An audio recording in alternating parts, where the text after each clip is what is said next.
Welcome to Sinister Heroes. I'm your host, Danny Iniquitous. Thank you for tuning in. If you're new to the channel, this is a channel about Dungeons and Dragons where we try to take a darker turn with all of our characters, subclasses, and some of the mechanics that we cover. If you like that, if that entices you, please like, share, and subscribe. We find great joy in comments that you guys leave and talking to you guys about some of the character classes you've made and some of the experiences you've had and some of the incredible DMs that let you really cater these moments to how your characters were built and some of the experiences you've had running them. Without further ado, today's episode we're going to cover the Monster Slayer Ranger. The Monster Slayer Ranger comes for us from Xanathar's Guide to Everything. Now, the Ranger is one of those classes that initially a lot of people had issue with. I turned out to be someone who really resonates with the Ranger. I was very surprised because I usually play warlocks and darker versions of everything, but the Ranger really works with me. I love that class. This particular subclass is really great for being that Castlevania-esque Belmont, that real Witcher-like character where you go out specifically to hunt these monstrous beasts, not just protecting the land or a civilization or something. You go out on the hunt. It's very inspirational to build a character like that, and we all love dark, edgy characters. I love playing subclasses that involve being a Hexblood or a Dhampir when you can work that in. Being a Monster Slayer, this is really within that wheelhouse, and it's very easy to draw inspiration for those and make that character that's been so infected with evil, and now they have no other desire than this like suicidal bloodlust to end it. You're a Hexblood, you were forced to be this way, so now you hunt hags and you try to end their tyranny. You are a Dhampir, you were turned against your will, and now you want to make sure no one suffers that same curse. It's a great way to build a character that you would probably be comfortable with if you're looking at this channel, but you can really make it your own, and you can really dive into some of the darker things, and I encourage you to really push those things as far as you can comfortably. It's an exciting way to turn something of a cliche that we normally get into and really give us an opportunity to make that exciting and different by putting a new spin on things. At level 3, when you select this ability, you gain 3 benefits. The first and foremost is domain spells. I'm going to go over my understanding of what the Ranger is in spell regard, so if you disagree, please feel free to do so. It's really just our opinion here. The Ranger has its very own Ranger spells that are very indicative of who the Ranger is. Swift Quiver, Zephyr Strike, things like that, Hunter's Mark. Those are spells that really only exist primarily on the Ranger spell list. I would encourage you to really look at those spells and try to incorporate that into your Ranger no matter what, because first off, they're spells you really won't see in most other circumstances. Secondly, it really brings home the base of what the Ranger is. And thirdly, a lot of the other domain spells really don't have that huge of a variety of functions that overstep the spells you already have. Keep that in mind. Really analyze your spells. Having spells is one of those things that the more time you take to dedicate yourself to reading and understanding how these spells work, the more creative you can come with your character and your build, and try and teach yourself that these aren't necessarily just spells. Sometimes they're techniques, and sometimes that helps bridge the gap in how you portray these, how you describe these, and it really makes it feel cathartic when you make them your own. It's a great way to describe yourself and really get in depth in your character. At 3rd level, you gain access to Hunter's Sense. You gain the ability to peer at a creature and magically discern how best to hurt it. As an action, choose one creature you can see within 60 feet of you. You immediately learn the creature it has any damage immunities, any resistance, any vulnerabilities, and what they are. If the creature is hidden by divination magic, your senses reveal that it has no damage, immunities, resistance, or vulnerabilities. You can use this feature a number of times equal to your wisdom modifier. You regain all uses when you finish a long rest. There's a couple of things to unpack here, but what goes really under the radar is understanding what that creature is. If something is polymorph, shapeshift, or assuming another identity that is not their inherent race, this should reveal that. I would talk to your DMs, because sometimes with wording like this, they might want to push it one way or the other. But it gives you something that you can do in roleplay as opposed to just combat. You can take your time and try and set up stealth ambushes and learn what your enemy is by sneaking up to them. Very easy to do as a ranger. You can easily pump up dex and wear medium armor or light armor and not have that stealth disadvantage. So encourage yourself to start thinking more like a ranger and less like just a combat tactician. A lot of the times some of the skills and abilities for the ranger go really under the radar because everyone kind of plays them like an alternate fighter. And that's really not the ranger is. You're really involved with the adventuring aspect of the game where you're actually going out and tracking things. And as a monster hunter, this should be something you really try and put into your characters, like quirks or traits or however you want to describe what they're doing. Now, if you are a previous DM playing a character and you are really worried about metagaming and pushing that knowledge, this is a great way to ease yourself into that because you can use this to learn certain monsters' vulnerabilities that you would already know outside of game, but justify being able to use it in game. It's a great technique, especially if you're newer to the game and you're really curious about monsters and what they are and the lore behind them. This gives you a little look at what they are beyond just a thing on the field you have to stop. Understanding immunities and resistance usually tie into some sort of role-playing aspect. Obviously, fiends from the Nine Hell have fire resistance. It's inherent from where they are normally, and things like that can really justify things. Again, especially if they're concealed by using some sort of other spell that changes their shape.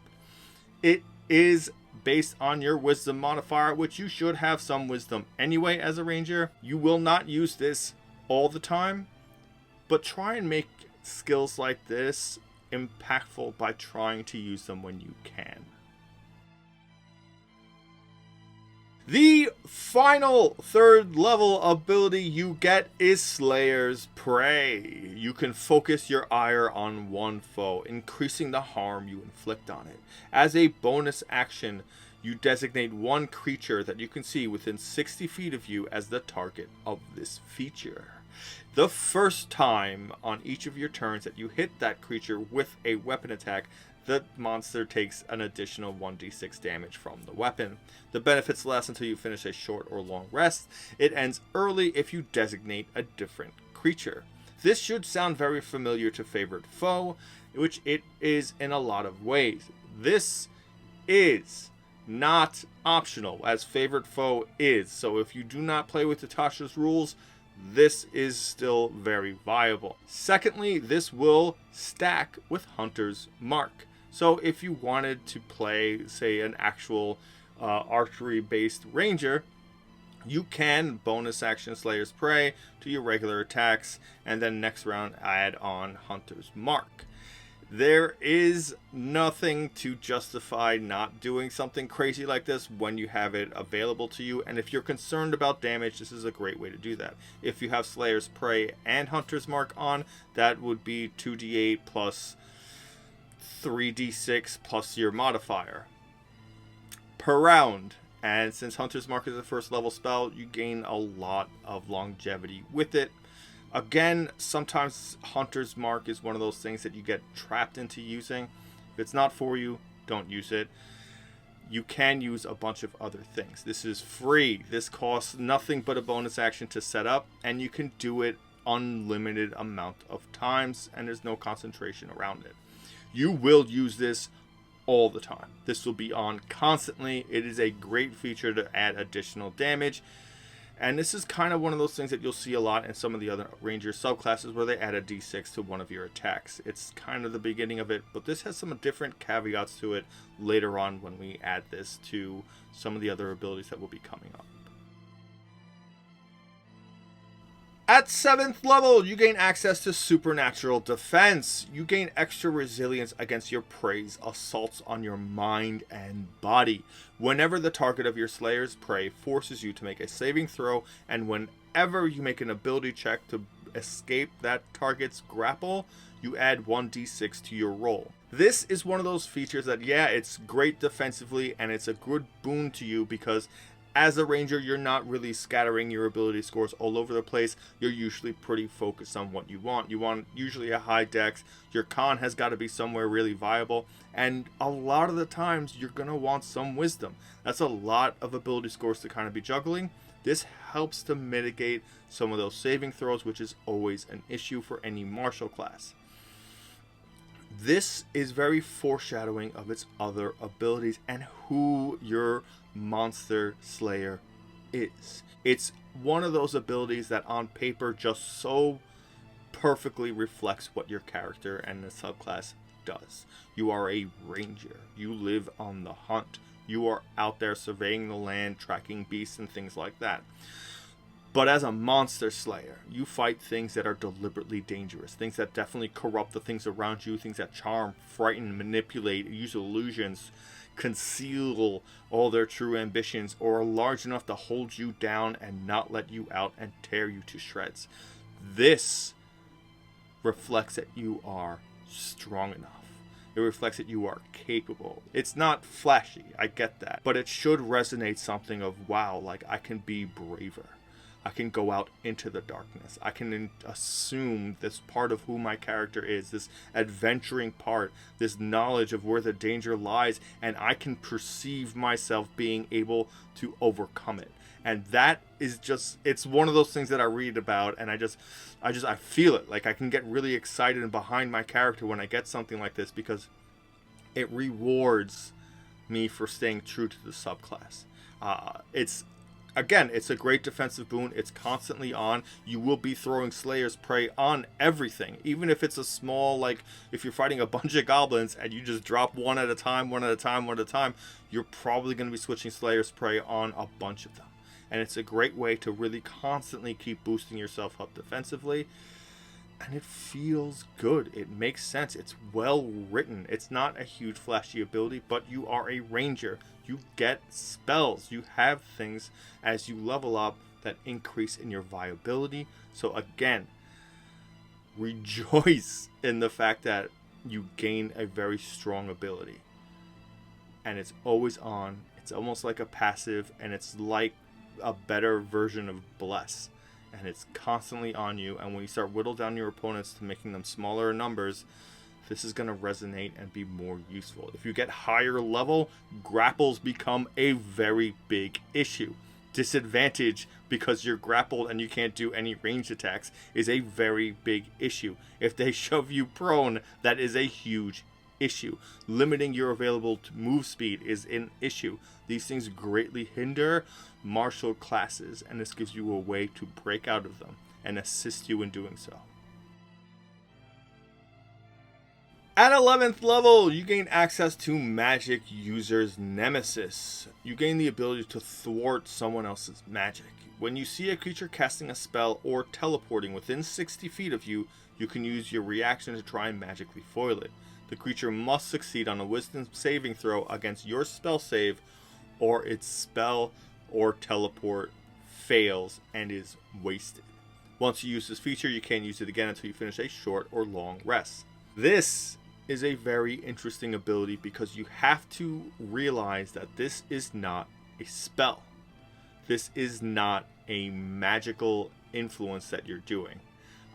It's not stated like that, so having advantage on saving throws from spells and magical effects, I don't think really applies here. You might want to talk that out to your DM. Either way, it's a great way to stop some big spell from hitting you. It's a great way to stop someone who's not supposed to escape from escaping. It can really change the dynamics of your gameplay, because sometimes DMs, and you've played games before where you'll meet a bad guy and try to escape. This can stop that, and ruining your DM's plans is fun and disruptive, but sometimes it's exciting, and if you can pull this off, it's one of those panic moments where you can see it, where you can see this wasn't supposed to go that way, and now all bets are off. Granted, a lot of the times this is going to be a very specific thing you want to do in scenarios that will end up like that.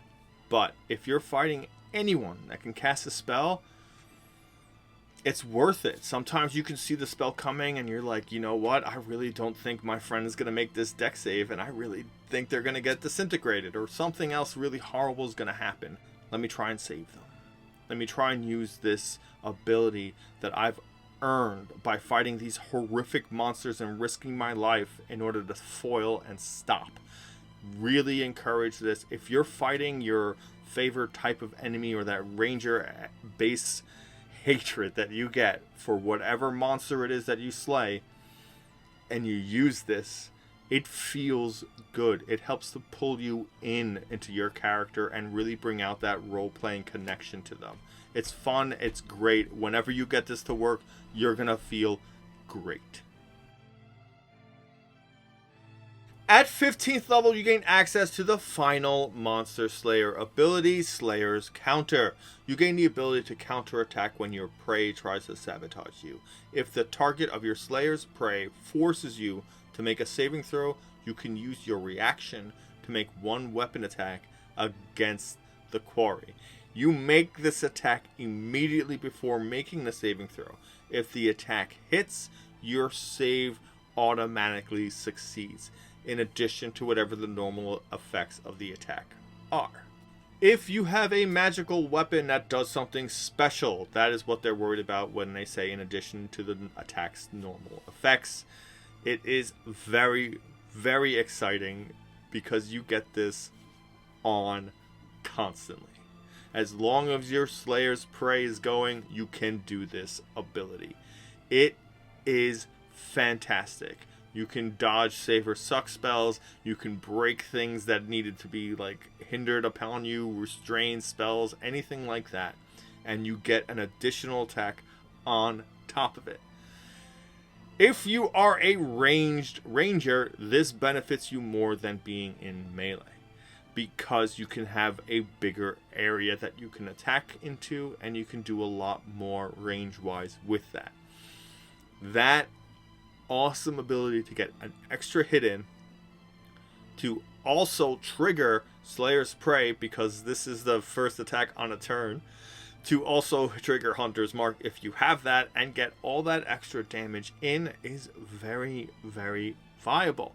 And it makes you succeed on a saving throw. That is great. That is a great defensive feature to you. You have all these other abilities with the Monster Slayer that all come together for this. Supernatural Defense, Slayer's Prey, and Slayer's Counter. You're really growing, and it really feels that way because your abilities are not like just forgetting that the other ones exist. They're just adding on to each other, so they work even better as you go forward.